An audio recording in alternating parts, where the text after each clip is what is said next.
Hello Gen Zs. तो आज हम स्टार्ट करेंगे हमारा बीएसटी का चैप्टर नंबर 1 जिसका नाम है nature and significance of management. तो इस वाले चैप्टर में ना हम बेसिकली मैनेजमेंट के बारे में सब कुछ पढ़ेंगे, समझेंगे, सीखेंगे। जैसे कि यहाँ पे कंटेंट्स में भी लिखा हुआ है कि मैनेजमेंट के बारे में ही हमें सारी चीज़ें समझनी है। मैनेजमेंट का कॉन्सेप्ट, उसके ऑब्जेक्टिव्स, उसकी इम्पोर्टेंस, मीनिंग, फीचर्स, उसका नेचर और सिग्निफिकेंस, लेवल्स और उसका प्रोसेस, हम ये सब कुछ सीखेंगे। तो फ्रेंड्स, मैनेजमेंट चाहे छोटी कंपनी हो चाहे बड़ी, सारी ही कंपनीज़ को इसकी ज़रूरत पड़ती है अपनी कंपनी को अच्छे से चलाने के लिए। मैनेजमेंट जो है वो ये चीज़ नहीं देखता कि ये कंपनी प्रॉफिटेबल है, नॉन प्रॉफिटेबल है, किस चीज़ का काम है, क्या नहीं है। हर चीज़ को, हर कंपनी को मैनेजमेंट की ज़रूरत पड़ती है। इवन अगर हम पढ़ने भी बैठते हैं तो उसके लिए भी हमें मैनेजमेंट की ज़रूरत है। रील्स स्क्रॉल करते हैं तो इंस्टाग्राम का जो एल्गोरिथम है उसे चलाने के लिए भी एक मैनेजमेंट की ज़रूरत है।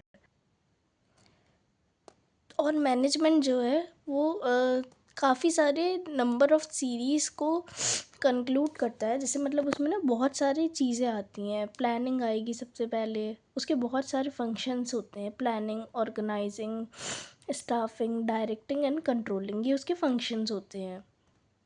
अब हम मैनेजमेंट की एक अच्छी सी डेफिनेशन जो हम याद कर सकते हैं आसानी से, वो हो सकती है हमारे लिए कि according to the modern concept, management is a process of getting things done with the aim of achieving goals effectively and efficiently.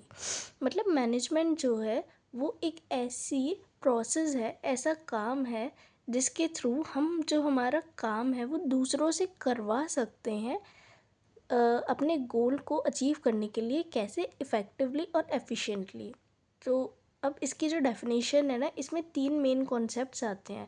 पहला है प्रोसेस। प्रोसेस का मतलब होता है सीक्वेंस या फिर स्टेप्स किसी भी काम को करने के लिए। तो मैनेजमेंट में हमारे पास 5 फंक्शंस होते हैं जो एक सीरीज़ में ही चलते हैं। सबसे पहले हमारे पास आ जाता है प्लानिंग। प्लानिंग के बाद organising, staffing, directing and then last में आता है कंट्रोलिंग। ये कंटिन्यूस प्रोसेस है जो कभी ख़त्म नहीं होता है। इफ़ेक्टिवनेस में जो हमारा कीवर्ड है, ये चीज़ याद रखने का कि ये टाइम से रिलेटेड है, वो है टी से टाइम। और एफिशिएंसी का मतलब है कि हम अपना काम इस वे में करें कि वो कॉस्ट इफ़ेक्टिव हो, रिसोर्सेज का जो यूटिलाइजेशन हो वो ऑप्टिमम वे में हो और हम अपने रिसोर्सेज को ज़्यादा से ज़्यादा यूटिलाइज़ कर पाएँ अच्छे से। तो इफ़ेक्टिवनेस की हम डेफिनेशन एक बार रीड कर लेते हैं। It is concern with doing the right task, completing activities and achieving goals. In other words, it is concerned with the end results. Being effective or doing work effectively means finishing the given task और achieving the goal on time. मतलब ये time से related है। जैसे आपको हमने बोला कि आप 50 यूनिट्स बना दो चॉकलेट्स की, तो आपने वो चीज़ 2 दिन में करके दे दी। वहीं दूसरी साइड एक और कंपनी है, वो यही चीज़ करने में 10 डेज़ लगा रही है। इसका मतलब आप ज़्यादा इफ़ेक्टिवली काम कर रहे हो।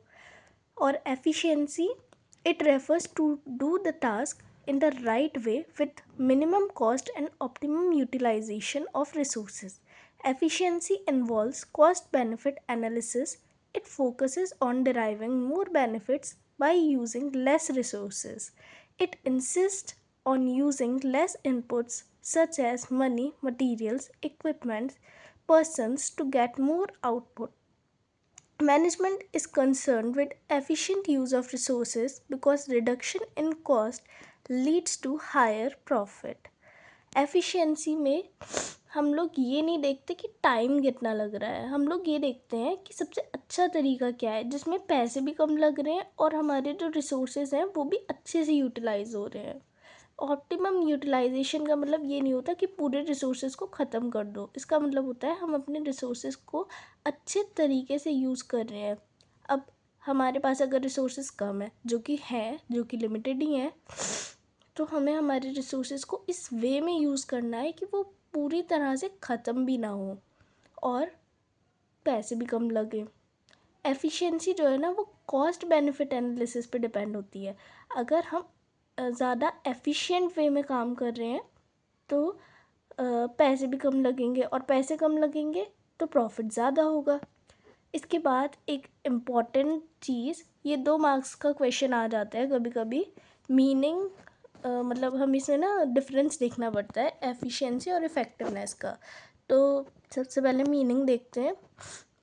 मीनिंग में हम डेफिनेशन ही लिख देंगे दोनों की। इफ़ेक्टिवनेस की, it refers to completing the task on time no matter what ever the cost is, कि मतलब हमें काम को ना टाइम से पूरा करके देना है। ये मतलब नहीं है कि कितने पैसे लग रहे हैं, कितने रिसोर्सेस लग रहे हैं। वहीं efficiency, it refers to completing the task with minimum cost, optimum utilisation of resources and in cost effective manner. मतलब हमें काम को इस वे में करना है कि रिसोर्सेज का ऑप्टिमम यूटिलाइजेशन हो और कॉस्ट इफेक्टिव हो। देन ऑब्जेक्टिव, इफेक्टिव का ऑब्जेक्टिव होता है to achieve the end result. हमें एंड रिजल्ट से मतलब है, जैसे हमने यहाँ पे डेफिनेशन में भी देखा था, it is concern with end results. और वहीं efficiency to conduct cost and benefit analysis, ये भी हमने यहाँ डेफिनेशन में पढ़ा था सेकेंड लाइन में। फिर आता है main consideration, doing the right task और doing the task in right way. तो यहाँ पे हमें सही काम को करना है, और यहाँ पे हमें काम को सही तरीके से करना है। इसमें बस थोड़ा सा डिफरेंस है, लेकिन बहुत इम्पॉर्टेंट है। उसके बाद ये हमारे लिए इतना इम्पॉर्टेंट टॉपिक नहीं है, बट हम इसको देख लेते हैं। Effectiveness and efficiency are equally important, as being effective means completing the task, but it is not enough to just complete the task. It must be done without any wastage of resources. Effectiveness and efficiency are the two sides of a same coin. One without another is of no use. Effectiveness and efficiency together lead to higher profit and prosperity of an organization.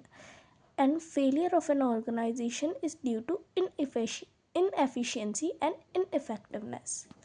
इसका मतलब है कि जैसे एक सिक्के की, एक coin की 2 साइड होती हैं, एक पेपर की, इवन अगर हम बात करें एक पेपर की, तो उसकी भी 2 साइड्स होती हैं। वैसे ही ये भी मैनेजमेंट की 2 साइड्स हैं जो एक दूसरे के बिना किसी काम की नहीं है। अगर कॉइन जो है 1 रुपीज़ का, वो एक साइड से एकदम सही है, लेकिन दूसरी साइड से उस पर दिख भी नहीं रहा है क्या है, तो फिर वो चलेगा नहीं मार्केट में। ऐसे ही ये भी है, अगर ये दोनों अच्छे से नहीं मैनेज हो पा रहे हैं हमारी ऑर्गेनाइजेशन में, तो हमारी ऑर्गेनाइजेशन अच्छे से प्रॉफिट नहीं कमा पाएगी, वो सर्वाइव नहीं कर पाएगी। आई वुड सजेस्ट कि आप लोग की MCQs और केस स्टडीज़ ज़रूर सॉल्व करें अपनी बुक में, क्योंकि इसमें से ज़्यादातर क्वेश्चंस कभी कभी आ जाते हैं। यहाँ पर ऊपर कंसेप्ट ऑफ मैनेजमेंट के भी फ्लो चार्ट गिवन है एंड कीवर्ड्स भी गिवन है। अगर आपको रिवीजन करना है तो आप इससे ज़रूर करें। सबसे पहले हम MCQ देख लेते हैं। Management has to see that tasks are completed and goals are achieved with the least amount of resources at a minimum cost. Identify the two related concepts of management. यहाँ पे अगर हम देखें तो ये MCQ में हमें साफ साफ गिवन है कि हमें मिनिमम कॉस्ट यूज़ करनी है लीस्ट अमाउंट ऑफ रिसोर्सेज के साथ। मतलब utilization of resources must be optimum and cost should be minimum and goals are achieved with the, मतलब गोल्स को हमें अचीव करना है। तो यहाँ पे हम देख लेते हैं option A, coordination and efficiency. यहाँ पे अभी तक हम कोऑर्डिनेशन नहीं पढ़ चुके हैं, तो कोऑर्डिनेशन है भी नहीं यहाँ पे कहीं। प्लानिंग के बारे में यहाँ कुछ बोला नहीं है। एडमिनिस्ट्रेशन जैसा कोई वर्ड अभी तक हमने नहीं देखा। एफिशिएंसी एंड इफेक्टिवनेस, ये दोनों ही वर्ड्स अभी हम पढ़ के आए हैं, तो यही इसका करेक्ट आंसर है। Successful organizations do not achieve their goal by chance but by following a deliberate process called management. Effectiveness या efficiency की definition ये नहीं है, बल्कि मैनेजमेंट की डेफिनेशन है कि अगर हमें हमारा गोल अचीव करना है तो हमें एक डेलिब्रेट प्रोसेस, जहाँ पे भी डेलिब्रेट प्रोसेस आ जाए ना, वहाँ मैनेजमेंट ही उसका आंसर हो जाता है। आगे चलते हैं। आगे है कैरेक्टरिस्टिक्स ऑफ मैनेजमेंट। ये हमारा नेक्स्ट टॉपिक है, तो सबसे पहला पॉइंट, सबसे पहली कैरेक्टरिस्टिक क्या होती है मैनेजमेंट की? इतनी देर से कर तो रहे हैं, लेकिन ये होता क्या है, कैसा होता है?